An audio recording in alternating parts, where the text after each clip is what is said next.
Trou, ce sera toi que... Ah, bonjour à tous et bienvenue dans les coulisses du loisir. Alors moi j'aime bien les marques que je connais peu et du coup on a pris la route pour nous rendre à Univers Brive et vous faire découvrir en moins de 10 minutes un camping-car de chez Sunlight.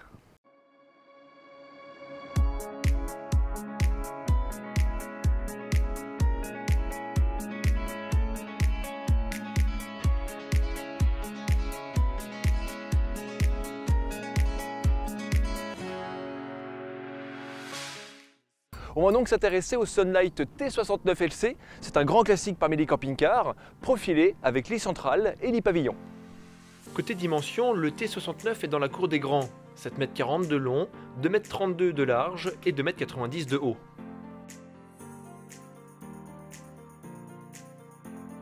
La première chose qui saute aux yeux, c'est la couleur. Ce gris métallisé, je le trouve vraiment très réussi. Et puis ça change des camping-cars tout blancs qu'on voit sur la route. Par contre, je suis un petit peu moins fan de la cabine toute noire. Après, bon, évidemment, c'est un choix. Et puis j'avoue que, quitte à changer toute la couleur, autant le faire franchement. Basé en Allemagne, Sunlight appartient au groupe Immer et se positionne aujourd'hui sur le marché des camping-cars entrée de gamme. Alors entrée de gamme oui, mais ça n'empêche pas le fabricant de soigner quelques aspects, comme ce marchepied intégré dans la carrosserie. Moi je trouve ça plutôt esthétique, et en fait c'est quelque chose qu'on commence à voir, on l'avait vu dans un Joa Camp, sur un Adria, finalement ça devient peut-être systématique aujourd'hui.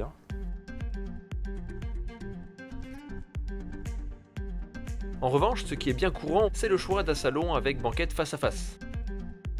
C'est une disposition qui est très demandée parce qu'elle permet de profiter d'un espace de vie relativement confortable sans pour autant perdre les places route. Et oui, ici on a 2 sièges qui s'aménagent pour les passagers. Tout aussi classique, le lit central prend place à l'arrière et fera le plaisir des grandes personnes. Et cela pour 2 raisons. Tout d'abord, la découpe en arrondi du pied de lit qui reste raisonnable, et puis aussi cette extension de matelas qui permet de faire gagner une longueur de 15 cm, ce qui donne une dimension totale de 150 de large par 195 de long.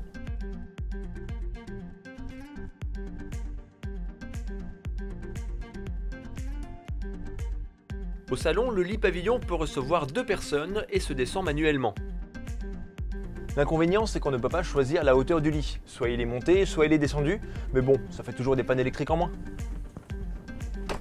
Et côté cuisine, on a un évier en inox qui n'est pas énorme mais fonctionnel. Par contre, la plaque de cuisson, elle est largement suffisante. On n'a pas non plus d'extension de plan de travail.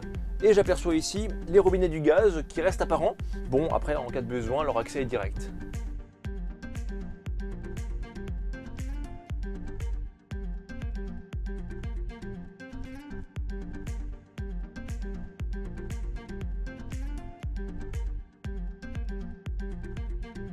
Côté frigo, c'est un trimixte de 167 litres avec double porte.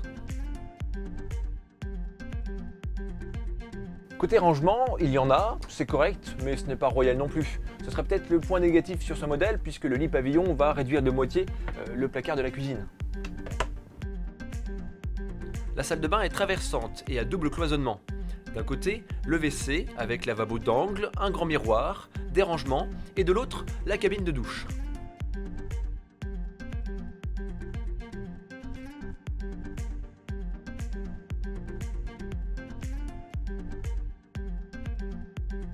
Alors elle n'est pas bien large, mais ça reste raisonnable. Par contre, on pourrait évoquer la présence d'une marche dans le bac à douche qui ne dérange finalement pas tant que ça. Et puis la présence aussi d'un caillebotis en bois qui est une option sur ce modèle. Et côté ressources, ce modèle a une réserve d'eau propre de 122 litres et 92 litres pour les eaux usées. Et aussi de série, la batterie est une 95 Ah pour alimenter la pompe à eau, les éclairages et tous les appareils que vous y brancherez.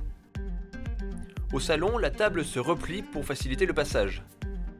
Ce n'est pas toujours facile d'associer un grand salon avec un lit central sans avoir un véhicule qui soit trop long.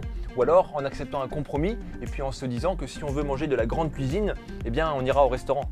L'assise est plutôt confortable, d'ailleurs la sellerie est en simili hybride avec un textile que je trouve très réussi esthétiquement. Par contre attention, on va quand même conseiller de la protéger avec une housse, ce que font déjà beaucoup de personnes et c'est pas idiot. Le panneau de contrôle permet de vérifier son autonomie en eau et en électricité. Le chauffage est un Truma de 6 kW, il fait de l'air chaud pulsé et produit également de l'eau chaude.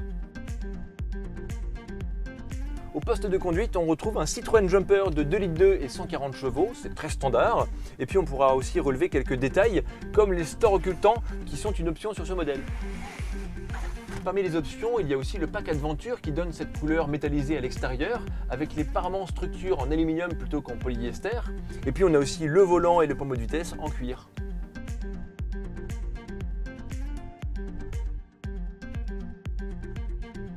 À cela, on ajoute encore les feux de jour à LED et puis une antenne satellite automatique de chez Teleco.